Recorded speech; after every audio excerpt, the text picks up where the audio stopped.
Chris has a face that only a mother can love. Literally. He literally looks uncooked.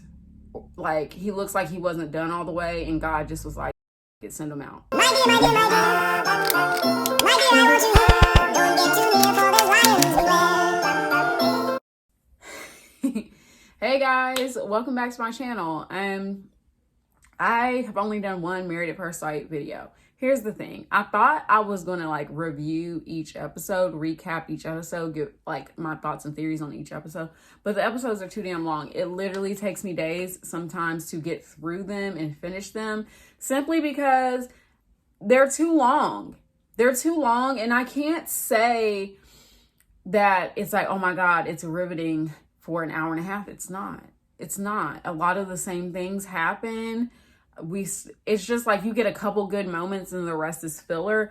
Honestly, they could whittle that down to a good hour and I would be much better off, because it literally takes me days sometimes to get through an episode, because I just like get bored and I stop and I start doing something else and I can't get with it. So that's my excuse for not actually being consistent, which a lot of it is actually me just not being consistent. Plus, to be honest, every episode I'm not like inspired to like talk about it. There's moments in it where I have like opinions, but I'm never like, oh my God, I need to talk about this. I need to give my opinion. I don't be feeling like that. So I just thought I'd tap in. You know, we're on episode 13. We're 2 weeks away from decision day. So I thought I would just so I'm going to say on the title, this is my episode 13 recap, which it'll be based a lot on episode 13, but I'll also just give some little thoughts and opinions from other things throughout the season. So I'm going to talk about the 5 couples, like, comment, subscribe, things like that. And let's get to it. Also, I started a GoFundMe because if you didn't know, I tore my ACL.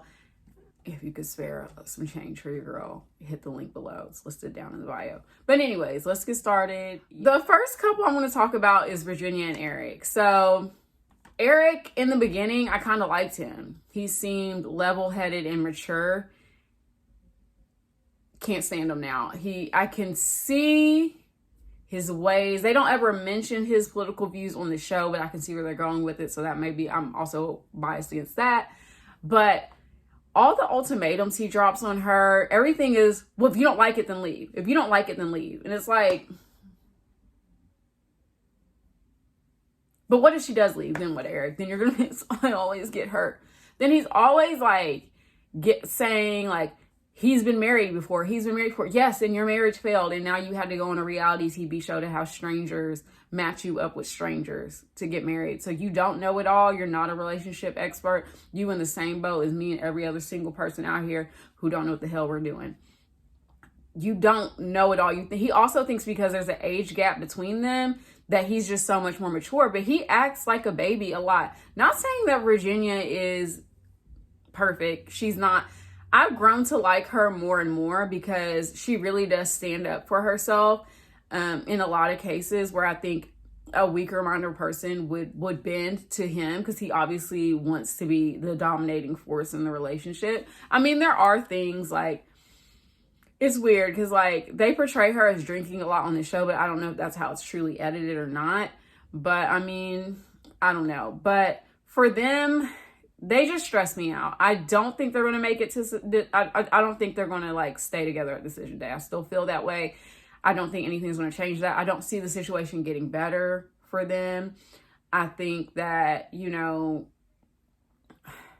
especially one of the big things right now for them is he wants kids right now. And he's like, if you're not trying to have kids, I'm done. She's more reserved about, she has reservations about having children just because she doesn't want to be a bad mom because she's a product of, I don't want to say she's a product of divorce as if like she happened because of divorce, but she knows what it's like to live as a child of divorced parents. And sometimes that can be a little traumatizing. There's a lot of, you know, baggage that can come with that. So she's kind of hesitant to potentially put her child, like that is something in her mind. I'm glad that Pastor Kyle was there. Shout out to Dr. Pepper. Is that her name, Dr. Pepper? I think it's Dr. Pepper and Pastor Kyle. Dr. Pepper has really not been there this season, but today she showed up, she showed out. I appreciated it. I wish she would have talked to all of them because Pastor Kyle was doing a good job, but Dr. Pepper needed to sprinkle a lot more knowledge. Especially, I would have loved to see Dr. Pepper and Chris's dumbass. So we'll get to him later. Virginia and Eric, the whole thing with the dog, he needs to chill the fuck out. He needs to calm down about that goddamn dog, okay? No, it's not your dog. And Dr. Pepper was right in telling him, like, you know, imagine if that was a child. You ease into that. You just don't meet a stranger and all of a sudden, well, we're married, so I'm your dog's parent. No, you're not. Like, ease into it. Like, shut up. Eric is just, he's very privileged. You can tell, and he thinks he knows it all. He does not know it all. If you knew it all, you wouldn't have to do this. You would not be on Married at First Sight. So something went wrong down the line. Next, Haley and Jacob. There's really not much to talk about with them in this particular episode. I mean,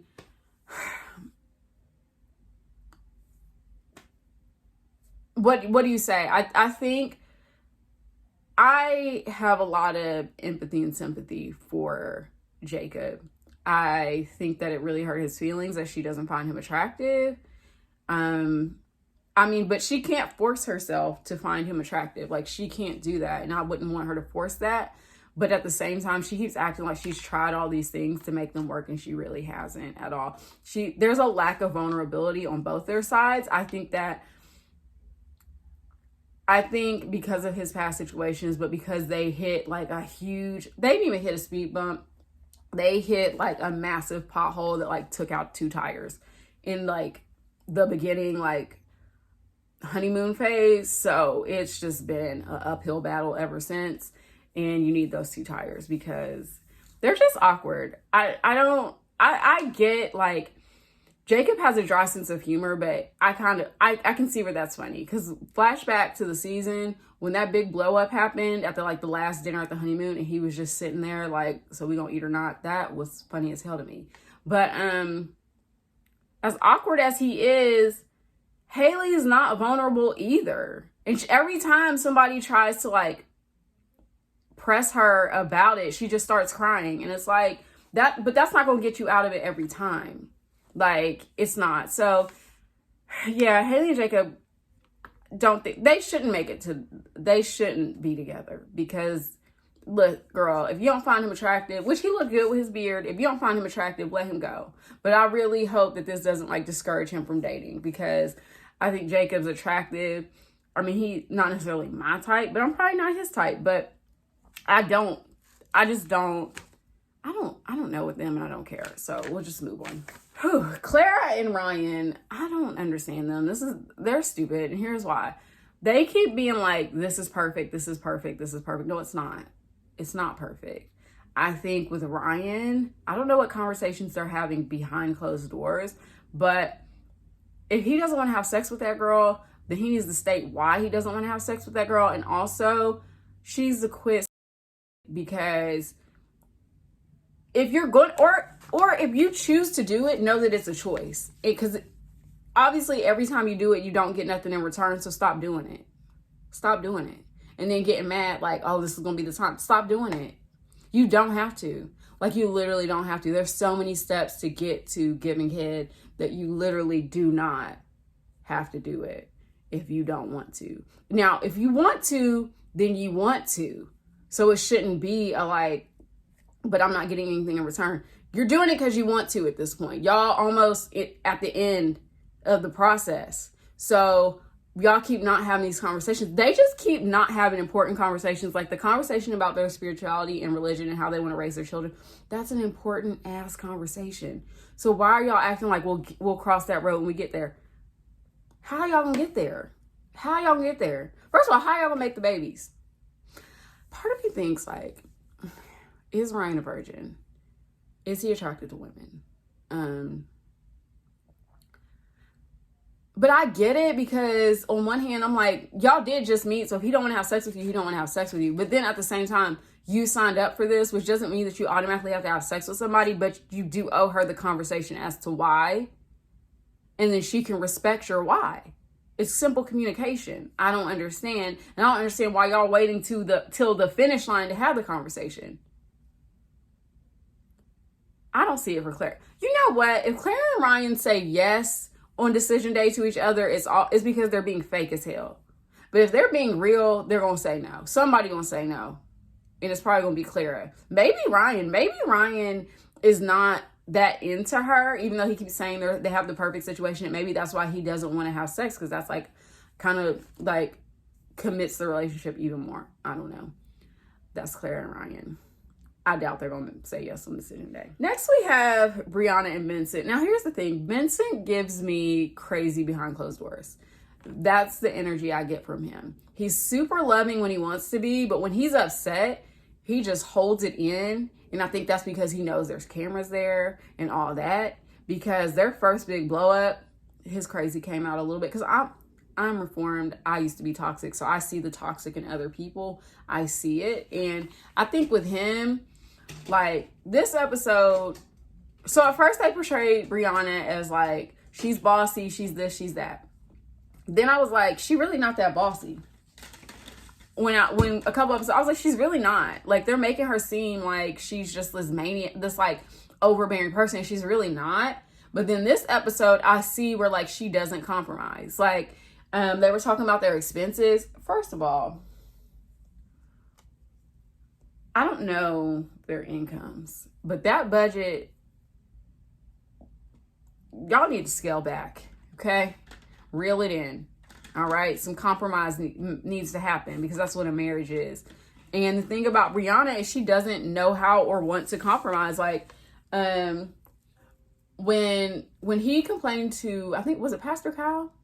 Or Pastor Kyle, yeah, that, you know, Brianna wants him to be awake when she's awake. Now, I do this thing where if I have a gentleman caller, or if I like for people to be asleep when I'm asleep and awake when I'm awake. But I also understand that's annoying as hell. So typically, that's annoying. Why would you expect that of someone? Go to sleep, go do what you're doing. To expect someone to get up early just because you get up early is ridiculous, especially when he's saying the reason he's not getting up as early as her is because he's working, he's going to bed later. And then she was like, well, when you go to bed, you're on your phone, which I get. But if that, where she's like, that's keeping your brain awake. But if he's an entrepreneur, he could very well be working, you know what I mean, from his phone. But at the same time, he's a grown-ass man and you're a grown-ass woman. You don't need this man to be awake because you're awake in the morning, because that's what your schedule requires of you. Like, there's so many reasons why that's, because the thing is, let me gather my thoughts. When he was like, well, what can we compromise? So my thoughts when he said, what can we do to compromise, is to be like, okay, there's some days I will get up with you, but a lot of times if you see that I've gone to bed late, like, let me sleep in. If I have all my work handled, first of all, saying let me is weird to me. That's weird. Give him the space to get the rest that he needs, because y'all have two completely different jobs. He's an entrepreneur, you're an engineer. Requires different things. Everybody knows when you work for yourself, that requires so much out of you, and his schedule is his schedule. So compromise. Her whole thing of like, let's compromise was, well, then you could just go to bed earlier and then we could get up earlier. That's not compromise. That is not compromise at all. Like, I don't understand. Like, baby girl, find something to do with yourself. That's weird. Then the other thing is Vincent really wants to have kids. Okay. He's expressed that from the beginning. Brianna, she confessed this. I don't want to say confessed, but she my cat, y'all. She expressed that she has a fear of giving birth. She has a fear of pregnancy. Very valid. I have given birth so many ways. I've given birth 4 times. That's a very valid fear to have.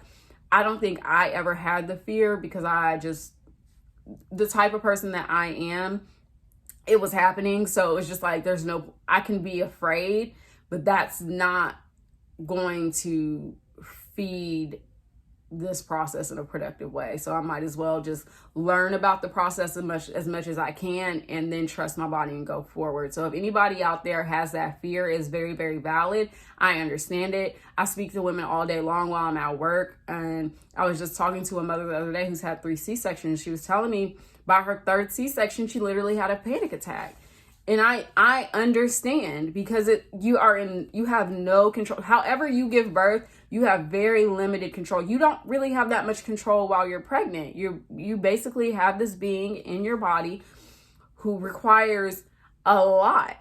And it's scary. It's a scary thing. Plus, not only that, she has a pre-existing condition of high blood pressure, which while you're pregnant is called preeclampsia, which is very serious. It's a very serious thing. That's something she would have to speak to her OBGYN about to see like what's the possibilities for her. But I feel like that's something that should have been talked about as soon as possible, because I would hate, because they be doing so good, but that could very well be a deal breaker. Even if she eventually has kids, he doesn't want to sit around and wait for her to figure out if she wants to have kids or not. That's something that requires a lot of therapy and that they need to work through. And it looks like they're going to talk about it next episode. I want to like Brianna, but her voice is just so high pitched. But she's very smart. She's very intelligent. She's very sweet. I think she's very kind. But she does fit the stereotype to me of an engineer, of like very like, I don't know how to describe it. That's just how I feel about it. Okay, last one. And let's get this over with quick because I do not care about them. Paige and Chris. So the Paige and Chris saga, I don't know why we keep having conversations with them. There's nothing left to say, in my opinion. Chris was a real asshole this episode. He just kept digging in to like, y'all could have there's all these beautiful women in Atlanta and y'all gave me her. I'm not attracted to her face. It was very dehumanizing. It was very unkind. It was very disgusting to me. Because first of all, Chris has a face that only a mother can love. Literally. He literally looks uncooked. Like, he looks like he wasn't done all the way and God just was like, you know, fuck it, send him out. So I don't understand how he can be so critical and judgmental of how anybody looks when he looks like that. And I'm not a vain person.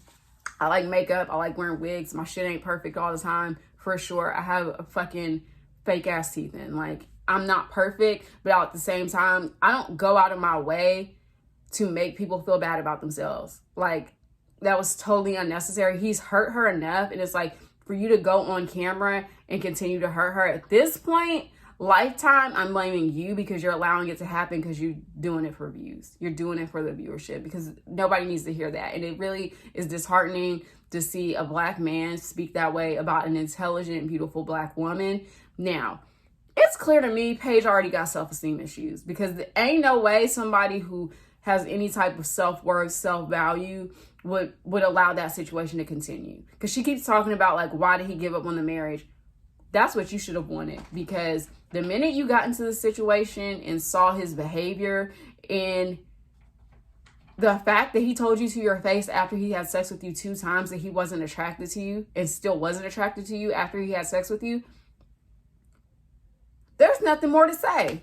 I don't know what you need to continue, but I hope from this process because she said she has 2 therapists, doesn't make sense. I don't believe that, but she needs some therapy. We all do. I'm a huge advocate for therapy. I have a therapist. I think I'm going to do a video in a second about the things I've learned in therapy so far. But Pastor Kyle was letting Chris know, and I'm glad he was letting him know, like, I'm not going to sit here and let you pretend like your behavior is acceptable, because it's not.